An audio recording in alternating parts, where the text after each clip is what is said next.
누가복음 18장 8절. 내가 너희에게 말하노니 하나님께서는 그들의 원한을 속히 갚아주시리라. 그러나 인자가 올 때 그가 세상에서 믿음을 찾아볼 수 있겠느냐고 하시더라. 오늘 설교 제목은 인자가 올 때 세상에서 믿음을 찾아볼 수 있겠는가. 우리에게 가장 소중한 것이 무엇일까요? 우리에게 가장 소중한 것이 있다면 믿음이 아니겠습니까? 그러나 우리가 아무리 믿음이 있다고 할지라도 하나님께서 인정하지 않는 믿음이라면 무슨 소용이 있을까요? 어떤 믿음이 주님께 인정받지 못하는 믿음일까요? 헛되이 믿는 믿음이라든가 아니면 일반적인 믿음, 보편적인 믿음, 어떤 믿음일까요? 본인들이 생각하기에는 믿으니까 교회 다니고 믿으니까 어려움이 있어도 기도를 하고 믿으니까 먼저 하나님께 시간과 삶을 드리고 그렇게 살아왔는데 정말 최선을 다해서 살아왔는데 주님께서 믿음이 없다고 하신다면 도대체 주님이 원하시는 믿음은 무엇일까요? 어떤 믿음일까요? 주님의 제자들을 보면은 주님께서 행하시는 온갖 기적들을 보고 또 경험에서도 불구하고 그들은 주님 앞에 온전한 믿음으로 나아가지 못했습니다. 그럼 제자들이 그 정도 수준이라면 그럼 우리는 어떨까요? 우리는 주의 제자들처럼 주님을 보지도 못했고 주님의 음성도 직접 듣지도 못했습니다. 제자들의 믿음이 무너졌다면 우리의 믿음은 어떠하겠는가 하는 거예요. 여러분의 믿음에 대해서 자신이 있으세요? 저는 어떤 목사의 고백을 들은 적이 있습니다. 그 목사는 꽤 이름이 알려져 있는 그런 목사인데 그가 고백하기를 저는 저의 믿음이 의심스럽습니다. 이건 솔직한 고백입니다. 그런다고 해서 제가 주님을 의심하는 게 아니고 내가 주님을 믿고 있는 그 믿음이 온전한 것인지 그것이 참 의심스럽습니다. 다시 말해서 내가 과연 버틸 수 있을까요? 주님께서 보실 때 내 믿음이 온전한 믿음이라고 인정해 주실까요? 그런 의심이 내 안에 듭니다. 그렇지만 한 가지 다행스러운 것은 내 자신이 믿음으로 살려고 노력하고 있다는 것. 믿음이 없어도 믿음을 가지려고 한다는 것. 이런 마음이 내게 있어서 이 한 가지가 내게 위로가 됩니다. 그 목사가 그런 고백을 한 것은 솔직한 그의 심정을 토로한 것이 분명합니다. 그러면 주님께서 우리에게서 찾으시는 믿음은 대체 어떤 믿음일까요? 여러분에게서 태산 같은 믿음을 보기 원하실까요? 그건 아닐 겁니다. 겨자씨 하나만큼의 믿음이 있으면 뽕나무를 바다에 옮겨 심기울 수도 있다고 주님 말씀하셨기 때문에. 그러면 주님께서 믿음을 찾아볼 수 있겠느냐? 이 말씀의 의미, 참된 의미가 무엇일까 하는 거예요. 그 목사가 그런 고백을 한 것은 무엇을 알지 못했기 때문일까요? 믿음이 무엇인가? 그 참된 의미를 모르기 때문입니다. 그 목사가 가진 믿음은 어떤 믿음인가? 우리는 그런 믿음을 가리켜서 불확실한 믿음, 흔들리는 믿음이라고 부릅니다. 여러분, 이 성경은 올바로 해석해야 됩니다. 올바로. 성경 해석은 역사적, 교리적, 영적 이 세 가지 방식으로 해석을 해야 됩니다. 그러면 이 세 가지 방식을 세 가지로 올바로 나누지 못하게 되면 그 목사와 같이 그런 고백을 하게 되고 아무 것이나 영적 적용을 하려고 덤벼들게 된다는 겁니다. 오늘 우리가 이 본문의 말씀을 가지고 나누고자 하는 것은 주님이 말씀하신 그 믿음에 대해서 교리적인 부분과 영적인 부분을 함께 나누고자 합니다. 주님께서 찾으시는 믿음은 어떤 믿음인가? 첫 번째, 온전한 믿음을 찾으십니다. 온전한 믿음. 여러분, 이 온전한 믿음 여러분 가지고 계세요? 여러분 믿음은 어떤 믿음이라고 생각하십니까? 여러분은 온전하다고 생각하십니까? 그렇지 않다고 생각하십니까? 믿음이 없이는 하나님을 기쁘시게 할 수 없다고 했습니다. 이스라엘 사람들이 예물을 드릴 때 부정한 예물을 갖다 드리면 하나님께서 받으셨을까요? 소나 양이나 염소를 제물로 드릴 때 흠이 있는 것이나 점이 있는 것이나 다리를 저는 것이나 이런 것들을 가지고 가서 제물을 드리면 하나님께서 받으실까요? 안 받으시겠죠. 그러면 온전한 믿음이 아닌데 여러분 받으시겠어요? 한번 생각해 보세요. 믿음이 없이는 하나님을 기쁘시게 할 수 없다. 이게 무슨 말이죠? 그 무슨 믿음을 말하는 것이죠? 어떤 믿음을 가지고 있는가? 말씀을 믿는 믿음? 어떤 말씀이죠, 그러면? 말씀을 믿는 믿음이라고 한다면 어떤 말씀이죠? 얼마만큼 믿어야 하는 것이죠? 기준은 무엇이죠? 참 모호합니다. 창세기 1장부터 계시록 22장 21절까지 다 꿰차고 우리가 다 꿰차고 있을 수도 없고, 그럼 이 말씀은 무슨 의미가 있죠? 믿음이 없이는 하나님을 기쁘시게 할 수 없다. 그럼 어떤 믿음을 말하는 것인가 하는 거예요. 그럼 예수 그리스도를 믿는 믿음인가요? 하나님을 믿는 믿음인가요? 물론이죠. 그러나 마귀도 믿고 떨기까지 한다고 하지 않습니까? 그러면 어떤 믿음일까요? 그것은 주 예수 그리스도를 소유했는가 아닌가 하는 문제예요. 신약의 믿음은요, 선물이에요, 선물. 믿음은 쟁취하는 게 아니에요. 갈라디아서 3장 2절과 5절과 23절이 말하는 그 믿음을 얘기하는 겁니다.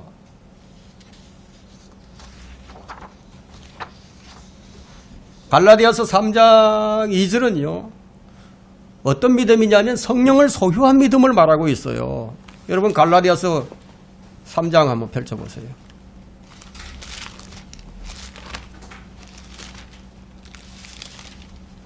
갈라디아서 3장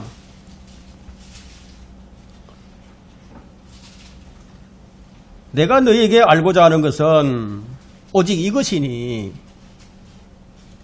너희가 율법의 행위로 성령을 받았더냐 아니면 믿음을 들음으로써냐. 여기서 이제 믿음이 뭐냐? 예수 그리스도예요. 예수 그리스도. 그 다음 5절을 한번 보세요. 5절이 말하는 믿음은 뭐인지 한번 봅시다. 그러면 너희에게 성령을 전해주고 너희 가운데서 기적들을 행하는 그가 율법의 행위로냐 행위로 하는 것이냐 아니면 믿음을 들음으로 하는 것이냐. 여기서 믿음 역시 예수 그리스도십니다. 예? 믿음을 들음으로써 이 믿음은 예수 그리스도예요. 그 다음 23절을 보세요. 3장 23절에 갈라디아서 3장 23절에 그러나 믿음이 오기 전에 우리는 율법 아래 감시를 받았으며 나중에 믿음이 계시될 때까지 갇혀 있었느니라. 이 역시 예수 그리스도십니다. 구약의 율법 아래 있던 자들은 율법에 감시받고 율법에 갇혀 있었어요.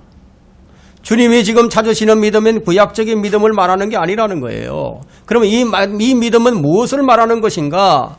히브리서 12장 2절에서 말하는 믿음의 창시자요 완성자이신 주 예수 그리스도가 바로 믿음이라는 겁니다. 바로 이 믿음을 말하는 거예요. 주님은 이 믿음을 보고자 하십니다. 이 믿음이 온전한 믿음이에요. 나에게서 나오는 믿음이 아니고 주님 자신을 소유한 사람을 보고 싶어 하신다는 거예요.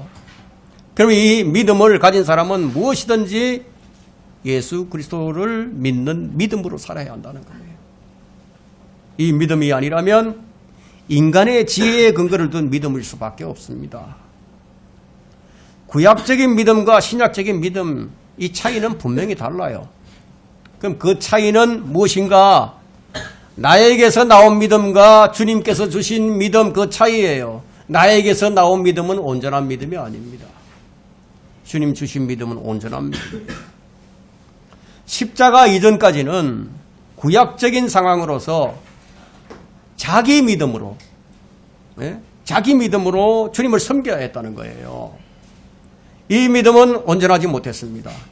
그래서 모든 구약 성도들이 실패를 했습니다. 실패. 자기 믿음으로는 실패할 수밖에 없었던 구약의 율법을 신약에서 주님께서 다 성취하신 거예요. 다시 말해서 인간의 실패를 주님께서 신약에서 완성하신 것이다. 주님이 주시는 믿음은 온전한 믿음입니다. 이 믿음을 무엇을 통해서 주시는 것인가? 복음을 통해서 주십니다. 여러분, 믿음은 들음에서 나오고 들음은 하나님의 말씀에 의해서니라. 자, 이 말씀이 주어져 있는데 여러분, 이 말씀을 오해하지 마세요. 여러분, 이 성경에 나와 있는 모든 말씀 아무것이나 그냥 들으면 거기서 믿음이 나오는 거 아니에요. 여러분 보세요. 하나님께서 태초에 하늘과 땅을 창조하셨느니라. 이 말씀이 하나님의 말씀이 분명하지만 이 말씀을 믿는다고, 이 말씀을 듣는다고 믿음이 주어지지 않는다는 거예요. 그럼 믿음은 복음을 통해 주신다는 거예요. 믿음은 하나님의 선물이에요. 그래서 구원받은 사람들은 똑같은 믿음의 영을 지니고 있는 거예요. 믿음의 영. 그래서 로마서 1장 17절에서 이렇게 말씀하십니다. 이 복음 안에는 믿음에서 믿음으로 이르게 하는 하나님의 의가 계시되었으니 기록된 바 의는 믿음으로 말미암아 살리라 함과 같으니라. 하나님의 은혜의 복음 안에는 믿음에서 믿음에 이르게 하는, 즉 구약적인 믿음에서 신약적인 믿음으로 믿음에 이르게 하는 하나님의 의가 들어있다는 거예요. 성경은 믿음을 구약적인 믿음과 신약적인 믿음 이 둘로 나누고 있습니다. 그래서 하박국 2장 4절에서는 의인은 자기 믿음으로 말미암아 살리라, 자기 믿음으로 말미암아 살리라 말씀하셨고, 로마서 1장 17절에서는 의인은 믿음으로 말미암아 살리라 말씀하셨다. 이런 차이가 있다는 거예요. 아까 그 목사는 믿음이 이렇게 분류되고 있다는 이 점을 알지 못했다는 거죠. 그것을 알게 되면 그런 고백을 절대 할 수가 없어요. 그래서 어떻게 하느냐, 이 차이를 모르니까 없는 믿음이라 할지라도 억지로라도 믿음을 가지려고 하고 믿음을 의심하면서 믿음으로 살아보겠다고 그렇게 하게 된다는 거예요. 그렇게 해서라도 주님께서 세상에 오실 때 믿음을 찾아볼 수 있겠느냐? 이 말씀을 하셨는데, 우리가 이 작은 믿음이라도 하나님께 조르고 졸라서 겨자씨 하나만큼의 믿음이라도 가져서 그걸 가지고 버텨서 주님께 인정받는 믿음이 되자, 이렇게 설교를 한다는 거예요.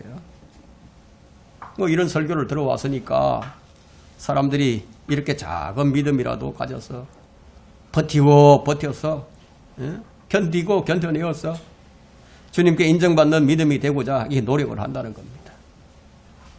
이것이 무엇과 같은지 아세요? 지성이면 감천이에요. 지성이면 감천. 그러니까 이 믿음은 그냥 기복적인 믿음이 되는 거예요. 기복적인 신앙. 미신과 같은 믿음이에요. 주님께서 찾으시는 믿음은 어떤 믿음인가? 두 번째는 죽으면 죽으리라. 자기 목숨을 내놓는 믿음이에요. 설렁설렁 믿는 믿음, 그런 믿음 하나님께서 찾으시는 게 아니에요. 주님께서 찾으시는 믿음을 이해하기 위해서 우리가 교회사를 좀 거슬러 올라가서 초대교회의 사도들과 제자들이 가졌던 믿음을 우리가 확인해 보는 것이 참 좋을 거예요. 초대교회 성도들은 그 당시 이 로마 제국이었죠. 그 로마 제국 식민지하에서 믿음을 지켜야 했습니다. 근데 그뿐만 아니라 유대교회의 온갖 박해와 핍박을 다 견뎌내야 했어요. 그들은 예수 그리스도를 믿는 믿음 때문에 발각되면은 붙잡혀서 감옥에 갇히기도 하고 죽임을 당하기도 했어요. 그러니까 목숨을 내놓고 믿지 않으면 안 되는 그런 시대였습니다. 기독교 국가로 선포되는 AD 313년까지는 그들은 믿음을 지키기 위해서 지하 도시로 숨어야 했습니다. 산속이나 토굴로 들어가야 했습니다. 잡히면은 사자밥이 되고요. 십자가에 처형당하고 화형당하고 목베임을 당하고 그들은 자기 목숨을 내놓는 믿음을 지니고 있었습니다. 무엇이 그들을 그렇게 만들었는지 아세요? 바로 온전한 믿음, 주 예수 그리스도의 믿음, 그 믿음이 그들을 그렇게 만들었던 거예요. 로마 황제 콘스탄틴이 로마 제국을 기독교 국가로 선포한 후에도 마찬가지였습니다. 로마 제국이 카톨릭화 되면서부터 박해는 더 심해져 갔습니다. 카톨릭 교회는 정치와 종교의 권력을 장악하면서부터 예수 그리스도의 참 믿음, 온전한 믿음을 지키는 자들을 이단으로 정죄하면서 그들의 재산을 몰수했죠. 그리고 박해하고 고문하고 죽이기를 주된 일로 삼아 왔습니다. 그들은 믿음을 지키기 위해서 집시가 되어야 했어요. 집시. 그들은 이단으로 정죄당해서 도나티스트, 몬타니스트, 알비겐스, 불가리아, 노비티안, 콜리시암, 보고마일, 카타리, 모라비안, 제침례교파로 불리면서 꺼져갈 듯이 명맥을 간신히 이어가는 정도였습니다. 정말 믿음을 찾아보기 어려운 시대였습니다. 중세 암흑 시대가 끝이 나고 종교개혁 시대가 도래하면서부터 개혁의 불길은 타오르게 되는데요. 그때서야 비로소 믿는 자들이 빛을 보기 시작을 합니다. 그러나 그것이 400년도 이어지지 않았어요. 1900년대부터 교회 시대의 마지막 시기인 라오디케아인들의 교회가 시작된 거예요. 그러면 이 시대의 교회의 특징은 뭐냐? 요한계시록 3장 16절을 보니까 미지근한 것이에요. 자칭 부유하고 아무것도 부족함이 없는 것이 특징입니다. 하나님의 말씀을 지킨 교회가 자기의 재산, 수입의 규모를 자랑하는 교회로 전락해버리고 말았다는 거예요. 이 나라의 기독교 역사는 어떨 것 같습니까? 여러분, 일제강점기 36년 동안에 그들은 예배를 드리기 위해서요, 교회의 모임을 유지하기 위해서요, 신사참배를 했습니다.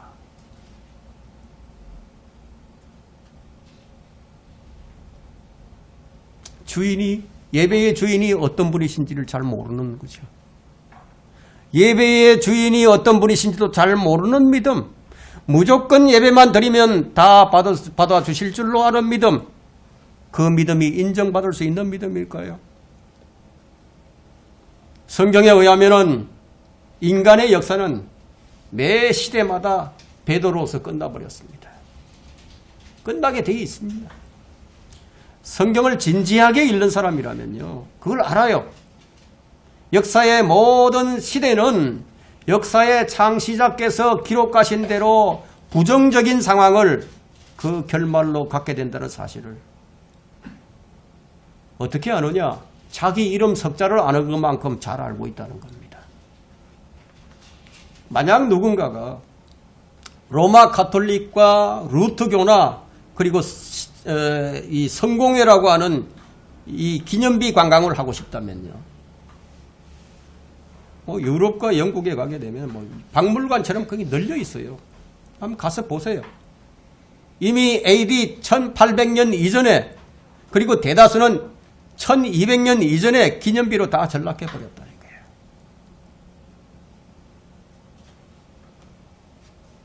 그리스도인은 길이요 진리요 생명이신 그분과 사귐을 갖는 사람이에요.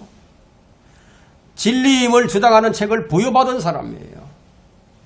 믿는 사람 안에 있는 진리의 영이 그를 모든 진리로 이끈다면 믿음을 지키기 위해서 자신의 목숨을 기꺼이 희생하려 할 겁니다. 주님은 이런 믿음을 찾으시는 거예요. 누구든지 자기 십자가를 지지 않고 나를 따라오는 자는 나의 제자가 될 수 없느니라. 이 구절은 성경이 정의하는 그리스도인이 어떤 사람인지를, 그 의미를 아주 정확하게 잘 설명을 해줍니다. 정확한 의미에서요, 그리스도인은 단순히 구원받은 죄인이 아니에요. 그리스도인은 순종하는 제자입니다. 순종하는 제자. 오늘날의 사회에서 그리스도인이라는 이런 단어는 사실상 아무런 의미가 없어요. 사람들은 뭐 클린턴이나 마틴 루터 킹 주니어나 제시 잭슨 같은 사람들을 말할 때, 이 교회 다니는 사람들을 현혹하고자 할 때요, 이 정치인들이 스스로 자신을 일컬어서 쓰이는 말이 그리스도인, 크리스천 이런 말이 되어버려요. 교회 다니기만 하면 크리스천이 되어버립니다.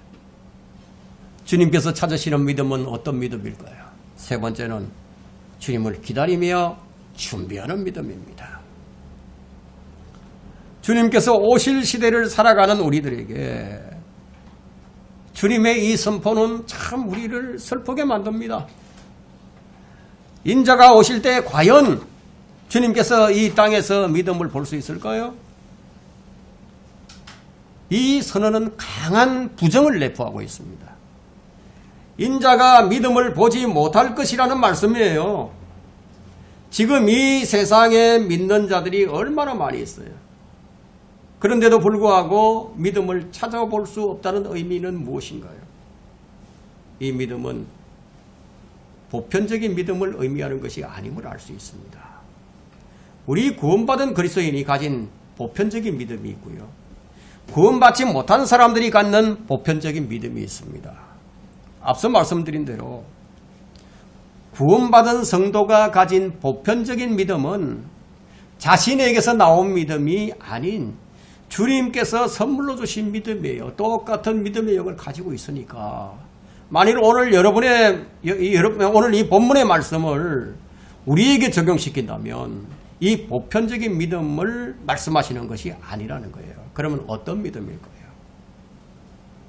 이 보편적인 믿음을 지닌 성도가 주님을 열망하면서 기다리지 않는 상태를 말하는 것이 아니라는 거예요. 이 말씀은 주님을 기다리는 사람들이 지치기 시작할 것을 암시하는 말씀이기도 합니다. 주님을 기다리다 지쳤어. 아유, 이제도 안 오시고 어제도 안 오시고 내일도 안 오시겠지. 지쳐버렸다 이거야. 왜 이렇게 되어버렸죠? 주님이 오신다고 생각을 하고 있었는데 우리가 생각하는 것보다 주님이 늦게 오신단 말이에요. 그런 생각을 가질 수밖에 없죠. 이 마지막 때를 노아의 날들과 같다고 했습니다. 그렇다면 노아 시대와 같은 상황이 재현될 것이라는 의미가 있죠. 노아 시대와 같은 그런 상황이 재현될 것이다. 방주에 들어가는 날까지 그들은 시집가고 장가가고 하나님을 잃어버리고 살 것이라는 거예요. 주님께서 마태복음 24장 37절로부터 39절에 말씀하시기를 그러나 노아의 날들과 같이 인자가 오는 것도 그러하리라. 홍수 전의 날들에 그들이 먹고 마시며 장가가고 시집가고 하기를 노아가 방주로 들어가는 날까지 하다가 홍수가 나서 그들을 모두 다 쓸어버릴 때까지 알지 못하였던 것 같이 인자가 오는 것도 그러하리라. 주님을 기다리는 사람들은 누가 기다립니까? 그리스도의 신부들이죠. 주님께서 주님의 신부를 슬기롭고 지혜로운 처녀로 부르는 이유는요, 때와 시기를 불문하고 주님을 맞이할 준비를 잘 했다는 의미로 우리가 해석할 수 있어요. 왜냐하면 그들은 그리스도로 옷을 입었어요. 그리고 옷을 입고 열심히 수고해서 선한 행실로 상징되는 의의 옷을 준비를 합니다. 그런 사람들은 기도와 묵상에 머물지 아니하고 그것을 실제 삶으로 입증해냅니다. 이 세상과 일치하지 아니하고 육과 영의 모든 더러움으로부터 자신을 깨끗하게 하고 하나님의 선하시고 기뻐하시고 온전한 뜻을 입증합니다. 지금 현대 기독교인들은요, 예수님을 거절하지는 않지만 주의 말씀으로 사는 것을 거절하고 있습니다. 인본주의가 세속화되고 교회의 타락과 부패를 가져오게 되었습니다. 그러나 왕의 신분은 약속된 미래를 붙잡고 그분을 열망하고 기다리는 사람들이에요. 여러분, 준비하지 않는 신부는 있을 수 없어요. 그건 신부가 아니라 하객이겠죠. 하객은 신랑을 맞이할 준비가 할 필요가 없어요. 지금 이 시대는 인류 역천 6천년이 종료되는 마지막 징조들을 보여줍니다. 우리는 노아의 날들과 소돔의 날들과 같은 시대를 지금 살고 있는 거예요. 노아 시대의 사람들은 부패했지만 하나님에 대한 믿음이 없는 건 아니었어요. 그들 중에는 다수는 아담을 보았어요. 카인을 보았어요. 셋도 보았습니다. 그들이 900년 이상 살았으니까. 그러나 그들은 모두 세상에 죄에 있었습니다. 노아가 그들에게 하나님의 의를 전파하고 심판을 경고합니다. 지금의 현 시대도 이와 같습니다. 노아의 방주를 하나님께서 설계하셨고 의의 종 노아를 통해 방주를 완성하셨습니다. 그들은 노아의 초청에 응해야만 했습니다. 지금의 사람들이 주님의 초청에 응하지 않는 이유가 무엇일까요? 이 시대에 풍요를 주는 번영의 마음이 둔해져 있기 때문입니다. 육체가 좋아하는 것들을 탐닉하거나 미래에 대한 생활의 염려와 안일함으로 인해서 불확실하게 보이는 하나님께 신경을 쓸 필요가 없다 이거예요. 그런 여유가 없어졌다는 겁니다. 주님은 왜 믿는 자들을 보겠느냐 이렇게 말씀하지 아니하시고 믿음을 볼 수 있겠느냐, 믿음을 찾아볼 수 있겠느냐 이렇게 말씀하셨을까요? 믿는 사람들은 많아요. 그런데 참 믿음을 가진 자들이 찾기가 어렵다는 그런 말씀이죠. 믿기는 믿는데 믿음을 다 가진 것은 아니에요. 데살로니가후서 2장 3장 2절에는요. 모든 자들이 믿음을 가진 것은 아니라고 말을 합니다. 모든 사람이 믿음으로 구원받기를 원하시는데 모든 사람이 주님을 믿고 구원받지 않아요. 그러면 어째서 인자가 올 때 세상에서 믿음을 찾아볼 수 있겠느냐라고 말씀하셨을까요? 무슨 의도에서 이런 말씀을 하셨을까요? 많은 사람들 중에 구원받은 사람은 적어요. 아주 적습니다. 구원받은 사람 중에 주님 오시기를 기다리는 사람은 더 적습니다. 어떤 사람을 말하는 것이냐? 디모데후서 4장 6절을 한번 볼까요? 어떤 사람을 말하는 것인지.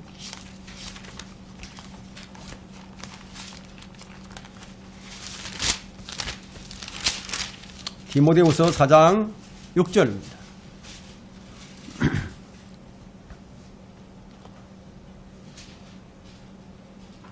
내가 이미 제물로 드려질 준비가 되어 있고 떠날 때가 이르렀도다. 내가 선한 싸움을 싸우고 달려갈 길을 마치고 믿음을 지켰으니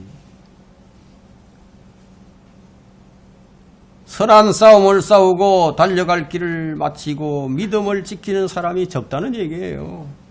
다들 어디에 취해 있느냐? 세상에 취해 있습니다. 세상에 취해서 잠이 들어 있습니다. 자, 이 말씀은 우리가 일반적인 말씀으로 생각해서는 절대 안 되는 말씀이에요. 왜 안 되느냐 하면 인자가 올 때. 그러면 이 말씀은 가셨던 주님이 다시 오실 때를 지금 말씀하고 있는 거죠. 교리적 적용을 우리가 잘해야 됩니다. 이때를 전제로 해놓으시고 주님께서 하신 말씀이거든요. 그러면 이때가 언제냐? 대환란이 끝날 즈음이죠. 여기서 주의해야 할 것은 세상이에요. 세상에서 믿음을 찾아볼 수 있겠느냐? 구원받은 교회가 아니에요. 구원받은 교회에서 믿음을 찾아볼 수 있겠느냐? 그게 아니라는 거예요. 교회가 휴거되고 나서 믿는 사람들을 다 데리고 가신 후에 대환란이 시작되고 끝나갈 무렵에 주님께서 지상 재림하시는 그 시점입니다. 그러나 오늘 이 본문의 말씀은 우리에게 영적으로 큰 도전이 되고 심각하게 받아들여야 할 아주 귀한 말씀입니다. 그러므로 우리는 이 본문의 말씀을 교훈으로 받아서 새로운 영적 각성의 계기로 삼아야 한다는 거예요. 이 말씀의 의미는요, 정말 주님을 만나기를 원하는, 주님이 찾으시는 믿음의 소유자는 아주 적다 이거예요. 정말 찾아보기 어렵다는 거예요. 그래서 우리는 이 말씀을 심각하게, 정말 심각하게 받아야 합니다. 그러면 주님이 찾으시는 믿음은 어떤 믿음이냐? 이스라엘의 광야에서 보여주었던 60만 대군 중에 단 2사람, 그 2사람이 가졌던 믿음을 보기 원하신다는 거예요. 60만 분의 2, 칼렙과 여호수아, 전적인 신뢰를 보였던 이 2사람의 믿음을 오늘날 찾을 수 있을까요? 그리스도인들 중에서.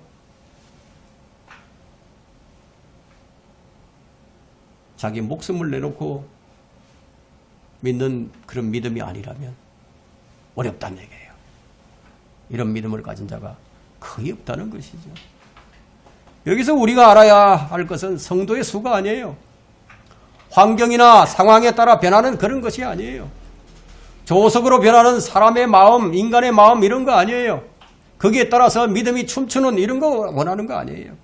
주님이 보시는 것은 참 믿음이냐 아니냐, 전적인 신뢰냐, 주님을 의지하는 믿음, 주님을 기다리는 믿음, 그것을 보시고자 하십니다. 주님이 찾으시는 믿음은 어떤 믿음인가? 4번째, 예수 그리스도 한 분만으로 충분한 믿음을 찾으십니다. 진실로 내 안에 있는 것, 내 안에 가장 소중한 것, 그것이 무엇입니까? 오늘날 우리는 주님 한 분만으로 충분하다는 믿음이 없는 시대를 우리가 살아갑니다. 왜 이걸 깨닫지 못하는가 하는 거예요. 물질의 눈이 밝아져 버렸기 때문에. 우리가 인생을 좀 깨달으려면요, 은과 금이 내게 없으면요, 우리 인생을 좀 깨닫습니다. 은과 금이 내게 없으면 내 인생에 뭐가 소중한지를 깨닫는다는 거예요. 여러분, 무엇이 소중합니까? 무엇이 여러분에게 있는가? 무엇이 있다고 당당하게 세상을 향해서 말할 수 있겠는가 하는 거예요. 오늘날 교회가 왜 능력을 잃어버렸죠? 교회가 은과 금의 능력을 의지했기 때문입니다. 교회는 믿음 대신에, 교회가 예수 그리스도의 이름 대신에 은과 금으로 바꾸기 시작을 했습니다. 여러분, 로마 가톨릭 로마의 그 베드로 성당을 가보셨습니까? 여러분, 중세 시대에 얼마나 큰 성당을 세웠는지 아십니까? 가톨릭이 하던 짓을 이제 교회가 합니다. 예? 이제 교회는 은과 금은 가졌지만 예수 그리스도의 이름을 잃어버렸다는 소리를 듣게 됐다 이거예요.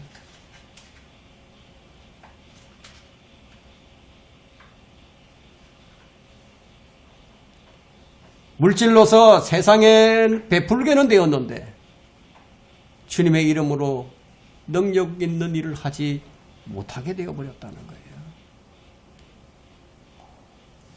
오늘날의 교회는 은과 금은 가졌지만 예수 그리스도의 이름을 의지하지 않는 그런 단체가 되어버렸습니다. 그런 가운데서 주님께서 믿음을 찾아볼 수 있을까요? 교회는 베드로와 같이 나에게는 은과 금은 없지만 내가 가진 것을 내게 주노니 나사렛 예수 그리스도의 이름으로 일어나 걸어라. 주님께서 보시고자 하는 믿음은 바로 이런 믿음입니다. 그런데 줄 믿음이 없어요. 가진 믿음이 없으니까 줄 게 없죠. 그래서 무슨 짓을 하느냐 하면 사회복음을 외치죠. 교회가 나사렛 예수 그리스도의 이름 하나만으로 충분하다고 믿지 않는데 그 이름을 어떻게 담대하게 선포할 수 있겠어요? 은과 금을 의지하고 있는데 예수 그리스도의 능력으로 일어나라고 어떻게 말을 할 수가 있겠어요? 예수 그리스도의 이름으로 일어나 본 적이 없는데 누구 보고 예수 그리스도의 이름으로 일어나 그러라고 말을 할 수 있겠는가 하는 거예요. 교회는 단지 예수 그리스도의 이름으로 일어나 그러라고 선포할 수 있는 곳이 되어야 한다는 겁니다. 사람들은 모두 태어날 때부터 영적 소경입니다. 영적 안정병입니다. 영이 죽어 있고 혼이 병들어 썩어 있고 지금 병이 어디서 시작되었는지조차도 모르는 절망 가운데서 살아가면서 그럴듯하게 포장을 하고 치장하고 꾸미며 살아갑니다. 이번에 속을 들여다보면요, 죽은 뼈들만 가득 차 있죠. 헛새를 부리지만요, 큰 소리를 치지만요, 때로는 의로운 분노를 일으키지만요, 그 속에 뭐가 들어있습니까? 영적으로 죽어 있다는 거예요. 그런 세상을 향해서 교회가 할 수 있는 일이 무엇인가요? 교회가 가지고 있는 게 무엇인가 하는 거예요. 복음이 아닌가요?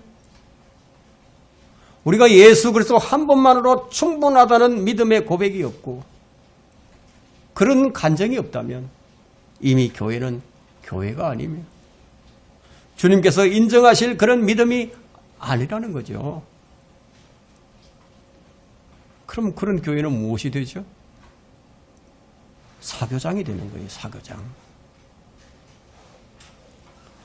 교회가 은과 금을 가지기 시작하면서 물질을 소중하게 여기게 되어버렸습니다. 물질을 소중하게 여기면서 교회는 점점 더 빠른 속도로 그 능력을 잃어버리고 말았습니다.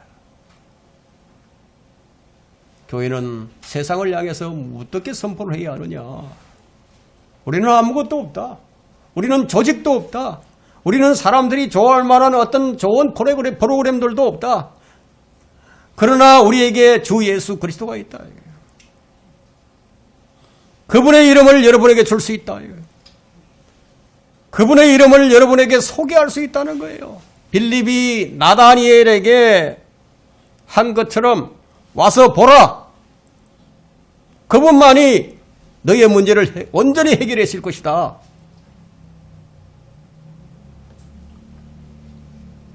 이 세상의 모든 문제의 본질은 어디에서 시작되었느냐? 아담에서 시작이 되었습니다.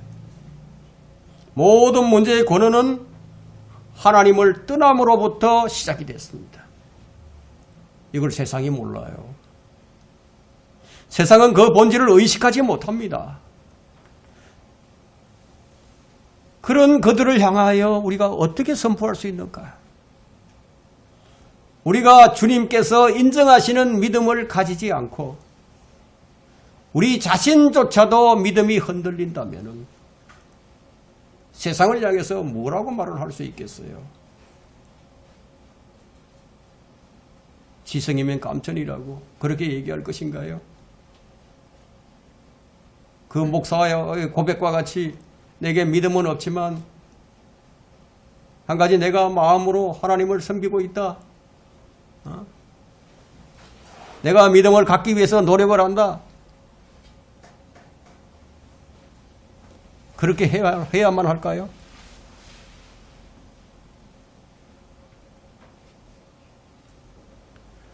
주님께서 세상에서 믿음을 찾아볼 수 있겠는가?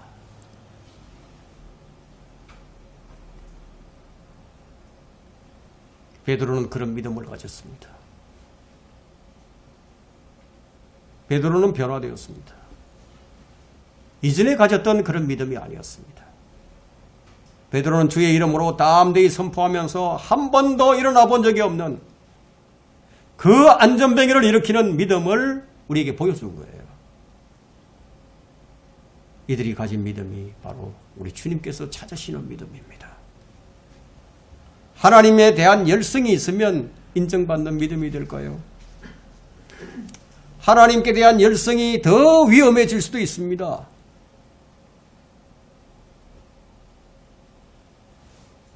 이것은 바울이 되기 전 사울이 이것을 우리에게 잘 보여주었죠. 그래서 구약의 인물들을 보면요, 뭔가 특징이 있어요. 우리가 그 인물들을 통해서 많은 교훈을 얻게 됩니다. 야곱이라는 사람을 통해서 그 야곱은 우리에게 우리 인생이, 우리 육신으로 살아가는 우리 인생이 어떠한지를 다 보여주죠. 다 보여줬습니다. 요셉을 통해서 그리스도의 예표가 되는 이 요셉은 우리에게 무엇을 보여줍니까? 그리스도인이 어떻게 살아야 할 것인가? 그 부분을 우리에게 보여주죠.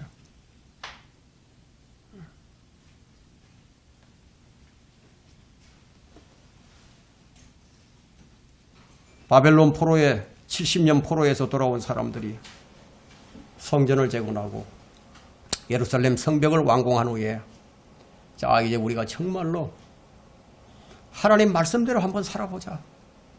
정말로 주님 뜻대로 한번 살아보자. 그래서 우리가 하나님의 뜻을 이 땅에서 한번 제대로 실천해보자.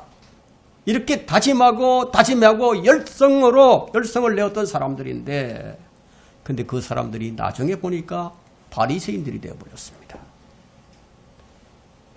결국 하나님에 대한 열성이 위험이 되어버린 것이죠. 마가복음 2장 27절에는 안식일이 사람을 위하여 만들어진 것이지 사람이 안식일을 위하여 만들어진 게 아니라는 말씀이 있습니다. 여러분, 이 말씀의 의미를 아세요? 믿음은 왜 있는 것인가요? 믿음은 사람을 위해서 있는 거예요. 그런데 신앙적 절차, 과정, 형식, 모양 이런 것들이 점점 더 중요해집니다. 본질을 잃어버렸어요. 본질이. 교회가 본질을 잃어버리면 신사참배를 하는 거예요. 예배를 드리기 위해서 신사참배를 합니다. 주님은 안식일의 주인이십니다. 유대인들이 본질을 잃어버리자 하나님이 아닌 안식일 자체가 중요해져 버렸습니다. 율법을 지키면서도 율법의 목적도 모르고, 그래서 하나님보다 내가 더 중요해지는 일이 하나님을 믿는다고 하는 사람들 가운데서 이렇게 생기게 되는 거예요. 그때나 지금이나 전혀 다르지 않아요. 신앙생활을 잘하고 있다, 믿음생활 잘하고 있다, 그러면요, 그건 내 공로가 아니에요. 그분이 계시기 때문에, 주인이 계시기 때문에 시작된 내 신앙의 여정이 나로 인해서 비롯된 것이 아닌데 내가 내세울 게 뭐가 있겠어요. 그런데도 시간이 점점 지나면서 내 신앙의 기준이 내가 되면서, 주인이 내가 되면서 믿음의 정도에서 이탈하게 되는 거예요. 모든 것의 주인이 주님이십니다. 모든 것을 뛰어넘는 본질로 나가는 신앙, 이걸 주님께서 원하시는 믿음이에요. 형식이나 절차가 아니라 믿음의 본질의 신앙을 가지자는 거예요. 주일 헌금, 주일 예배, 11조, 그걸 왜 해야 하죠? 이걸 우리가 깨닫지 못하면 우리 또한 바리새인과 같이 된다는 거죠. 교회 주인은 딱 한 번뿐이라는 것을 우리가 기억해야 합니다. 교회의 머리는 주님이시고 교회의 주인은 하나님이십니다. 믿음의 창시자는 예수 그리스도십니다. 믿음의 완성자도 예수 그리스도십니다. 그분이 믿음을 찾아보기가 어렵게 되었습니다. 교회를 운영하시는 분은 성령님이십니다. 사람이 교회를 운영하게 되면 시끄러워집니다. 다툼이 일어납니다. 보이는 것에는 탁월할지 모르지만 교회는 하나님의 것이지 인간이 주체가 아닙니다. 교회는 주님이 운영하셔야지 안 그러면 세속화된 교회 그것밖에 경험하지 못하게 됩니다. 주님은 이 시대의 교회가 정말 생명력 있는 교회가 되기 원하십니다. 정말 살아 움직이는 교회, 세상을 향해 예수 그리스도를 정언하는 교회, 본질을 알자는 거예요. 기득권을 만들지 않는 신앙, 안주하지 않는 신앙, 이게 우리가 이 시대에 실천해야 할 믿음의 덕목이 아니겠어요? 믿음이 무엇인지도 잘 모르면서 하나님에 대한 신뢰를 얘기하는 사람들이 있죠. 하나님에 대한 말을 많이 하면 꽤나 믿음이 좋은 사람으로 보입니다. 무엇이든지 믿음으로 한다고 말을 하니까 믿음이 좋은 사람으로 평을 듣게 됩니다.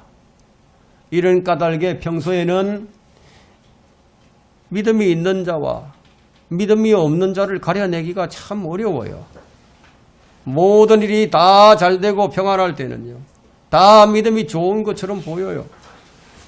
어떤 사람의 믿음이 좋은지 안 좋은지는 시험을 당해봐야 그 믿음이 어떤 믿음인지 진가가 드러납니다. 그래서 바울은 믿음을 좀 알아보려고 사람들을 보내기도 했습니다. 주님께서 믿음이 없는 자를 향해 하신 말씀이 삐뚤어지고 믿음이 없고 삐뚤어진 세대여 언제까지 내가 참아야 하겠느냐. 참는데도 한계가 있는 거죠. 주님께서 이렇게 말씀하셨다면 참으로 믿는 자는 누구인가? 인자가 올 때 믿음을 찾아볼 수 있겠느냐? 이렇게 말씀하셨다면 진정으로 믿는 자들이 별로 없다는 얘기예요. 내가 그런 사람들 가운데 한 사람이 되지 않아야 한다는 거죠.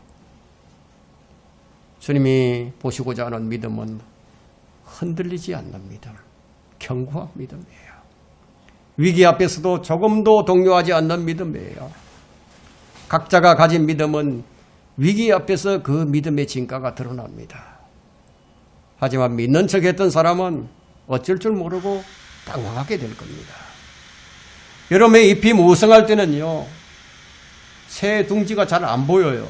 가려져 있기 때문에. 그러나 추운 겨울이 오면 무성했던 잎들이 다 떨어져 버립니다. 그러면 그 안에 숨겨져 있던 그 둥지가 그대로 드러나게 되죠. 이와 마찬가지로 믿음은 역경의 날에 비로소 참된 믿음인지 아닌지 다 드러나게 된다는 거죠. 이때는 자신의 믿음이 어떤 믿음인지 스스로 알게 되는 겁니다. 우리는 속지 않아야 합니다. 특히 자신에게 속지 않아야 됩니다. 마귀만 속이는 게 아니에요. 이 세상도 속이고 사람들도 속이고 자기 자신도 자신을 속여요. 그래서 주님은 속지 말라. 하나님은 우롱당하지 아니하시느니라. 이 말씀으로 우리에게 경고를 하십니다. 우리는 속지 않아야 합니다. 우리는 모를지라도 하나님께서는 누가 진짜이고 누가 가짜인지 다 알고 계신다는 거예요. 하나님께서는 단 한 명의 위선자도 그 백성 중에 띄워주지 않으세요. 그러나 주를 신뢰하는 자라면 비록 믿음이 작을지라도 단 한 명도 제외시키지 않으십니다. 그분께서는 모든 사람에 대하여 한치의 오차도 없이 정확히 알고 계십니다. 그래서 우리는 하나님께서 잘못 판단하실까 봐 그런 걱정을 할 필요가 없는 거죠. 결론적으로 지금 나에게 믿음이 있다면, 온전한 믿음이 있다면 걱정할 필요가 없어요. 우리 주님이 찾으시는 믿음이 어떤 믿음인지 우리는 살펴보았습니다. 온전한 믿음이 믿음의 소유자가 되어야 하죠. 기초가 세워지지 않은 사람은 무너집니다. 믿음의 기초는 반드시 주 예수 그리스도여야 합니다. 주님이 찾으시는 믿음은 어떤 고난도 견뎌내는 죽음을 불사하는 믿음을 찾으십니다. 주님이 찾으시는 믿음은 주님을 사모하며 주님이 오실 것을 기다리며 주님을 맞이할 준비를 하는 믿음입니다. 이런 믿음은 부끄러움을 당하지 않는 믿음, 이런 믿음을 주님이 찾으시는 믿음이에요. 스펄전 목사는 주 하나님께서 자신의 백성을 아시며 그 백성들은 하나님을 그들의 요새로 알고 있다. 나도 그러한가 라고 말했습니다. 우리가 유념해야 할 것은 지금이에요. 과거가 아니에요. 과거에 아무리 잘했다 하더라도 지금이 중요합니다. 지금 나는 그분을 나의 요새로 알고 있는가? 그것이 중요합니다. 전에는 믿음이 좋았는데 지금은 믿음이 다 사라졌다. 이런 말이 나오게 해서는 결코 안 될 것입니다. 전에는 내 마음대로 살았는데 지금은 주님을 위해서만 산다. 지금이 중요합니다.